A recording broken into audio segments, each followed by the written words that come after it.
నమశంకరాయ.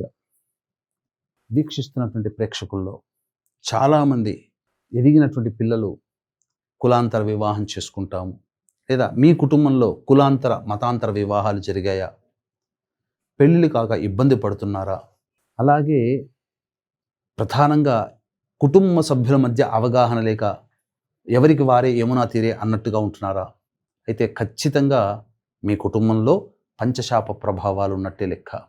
ఇవి ఎలా ఏర్పడతాయంటే, తండ్రి లేదా భర్త వైపు 6 తరాలు, తల్లి లేదా భార్య వైపు 3 తరాలలో దుర్మరణాలు, road accident, fire accident, suicide attempt, నదిలో బావిలో పడి చనిపోవడం, ఇంట్లోంచి వెళ్ళిపోవడం, లివర్ ఫెయిల్యూర్, కిడ్నీ ఫెయిల్యూర్, క్యాన్సర్తో చనిపోవడం, ఇలాంటివి కనుక ఉన్న 60 సంవత్సరాల లోపల ఏ విధంగానైనా ఎవరైనా చనిపోయినా ఈ పంచశాపాలు ఏర్పడతాయి. పంచశాపములనగా స్త్రీ శాపము, గురు శాపము, దైవ శాపము, సర్పశాపము, పితృశాపము.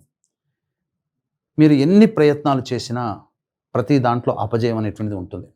కాబట్టి ఈ పంచశాప నివారణకి మన పీఠమాధుర్యంలో 14వ తారీఖు రోజున రోహిణీ నక్షత్రంతో కూడుకున్న ఆదివారం, అమావాస్య, అధిక జ్యేష్ఠమాసం, ఆ రోజున ఈ పంచశాప నివారణ పూజలు జరిపించడం జరుగుతుంది. రాలేని వాళ్ళ కోసం బ్రాహ్మణుని కర్తగా పెట్టి చేయించడం జరుగుతుంది.